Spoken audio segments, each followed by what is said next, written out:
بسم اللہ الرحمن الرحیم۔ السلام علیکم ورحمۃ اللہ وبرکاتہ۔ دوستو، آج ہم قربانی کے مسائل سیکھیں گے۔ انشاءاللہ اس میں سیکھیں گے کہ کون سے جانور ہے جس کی قربانی ہو سکتی ہے اور کس جانور کی قربانی نہیں ہو سکتی، اور کس پہ قربانی واجب ہے اور کس پہ نہیں ہے۔ تو ویڈیو کی طرف چلنے سے پہلے آپ سے گزارش ہے کہ اگر آپ نے چینل کو ابھی تک سبسکرائب نہیں کیا تو چینل کو سبسکرائب کر لیں، اور ساتھ لگے بیل آئیکن پر بھی لازماً پریس کریں کہ جیسے ہی ہم کوئی نئی انفارمیٹیو ویڈیو لے کے آئیں تو اس کا نوٹیفیکیشن سب سے پہلے آپ کو پہنچ سکے، اور ویڈیو کو لائک بھی کر دیں۔ جزاک اللہ۔ دوستو، بعض لوگ پورے گھر کی طرف سے صرف ایک بکرا قربان کرتے ہیں، حالانکہ بعض اوقات گھر کے کئی افراد صاحب نصاب ہوتے ہیں اور اس بنا پر ان ساروں پر قربانی واجب ہوتی ہے۔ ان سب کی طرف سے الگ الگ قربانی کی جائے گی۔ ایک بکرا جو سب کی طرف سے کیا گیا کسی کا بھی واجب ادا نہ ہوگا۔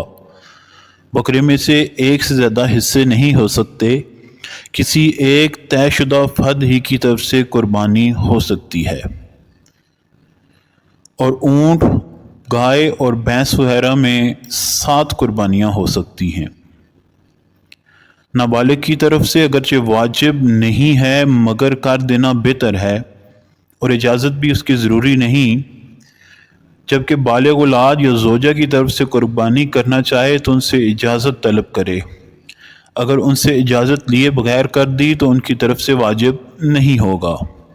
ہاں، ایک صورت میں ہے، واضح طور پر کہہ دے کہ میری طرف سے قربانی کر دو، یا پھر اس طرح ہے کہ اپنی زوجہ یا اپنی اولاد کی طرف سے دلالتاً قربانی کرتا ہے اور انہیں اس کا علم ہے اور وہ اس سے راضی ہیں، تو اس صورت بھی قربانی ہو جائے گی۔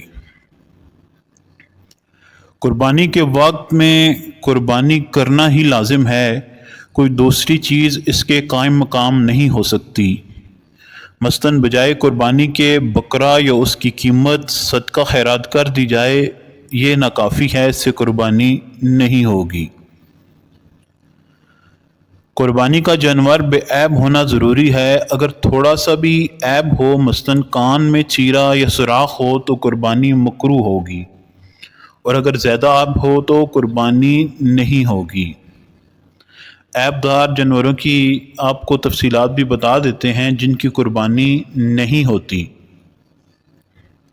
ایسا پاگل جانور جو چرتا نہ ہو، اتنا کمزور کہ ہڈیوں میں مغز نہ رہا، اس کی علامت یہ ہے کہ وہ دبلے پن کی وجہ سے کھڑا نہ ہو سکے۔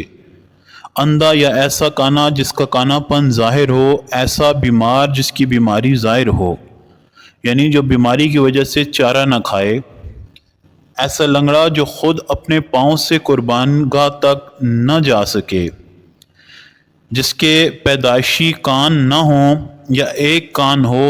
وحشی یعنی کہ جنگلی جانور جیسے جنگلی بکرا یا خنثی جانور، یعنی جس میں نر و مادہ دونوں کی علامتیں ہوں، یا جلالہ جو صرف غلیظ کھاتا ہو، جس کا ایک پاؤں کاٹ لیا گیا ہو، کان، دم یا چکی 1/3 سے زیادہ کٹے ہوں، ناک کٹی ہوئی ہو، دانت نہ ہوں یعنی جڑ گئے ہوں، تھن کٹے ہوئے ہوں یا خشک ہوں، ان سب کی قربانی ناجائز ہے۔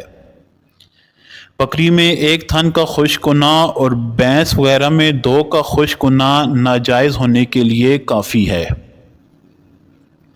جس کے پیدائشی سینگ نہ ہوں اس کی قربانی جائز ہے، اور اگر سینگ تھے مگر ٹوٹ گئے، اگر جڑ سمیت ٹوٹے ہیں تو قربانی نہیں ہوگی، اور صرف اوپر سے ٹوٹے ہیں، جڑ سلامت ہے تو قربانی ہو جائے گی۔ قربانی کرتے وقت جانور اچھلا کودا جس کی وجہ سے اس میں کوئی عیب پیدا ہو گیا، یہ عیب مضر نہیں ہے، یعنی اس سے قربانی میں کوئی فرق نہیں پڑے گا، قربانی ہو جائے گی۔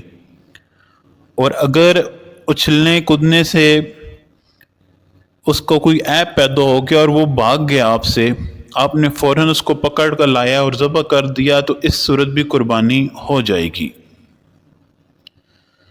بہتر یہ ہے کہ اپنی قربانی اپنے ہاتھ سے کریں، جبکہ اچھی طرح ذبح کرنا جانتے ہوں تب، اور اگر اچھی طرح نہیں جانتے ذبح کرنا تو دوسرے کو ذبح کرنے کو حکم دیں، مگر اس صورت میں بہتر یہ ہے کہ وقت قربانی آپ خود وہاں حاضر ہوں۔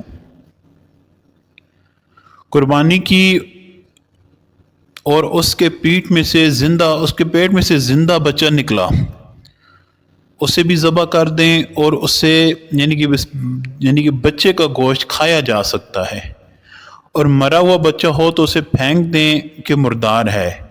قربانی ہو گئی اس سے آپ کی، اور اس مرے ہوئے بچے کی ماں کا گوشت آپ کھا سکتے ہیں۔ دوسرے سے ذبح کروایا اور خود اپنا ہاتھ بھی چھری پر رکھ دیا کہ دونوں نے مل کر ذبح کیا، تو دونوں پر بسم اللہ کہنا واجب ہے، یعنی کہ تکبیر پڑھنا واجب ہے۔ ایک نے بھی جان بوجھ کر چھوڑ دی یا یہ خیال کہ چھوڑ دی کہ دوسرے نے کہہ لی مجھے کہنے کی ضرورت نہیں ہے، تو دونوں صورتوں میں جانور حلال نہیں ہوگا اور قربانی نہیں ہوگی۔ جزاکم اللہ خیرا کثیرا۔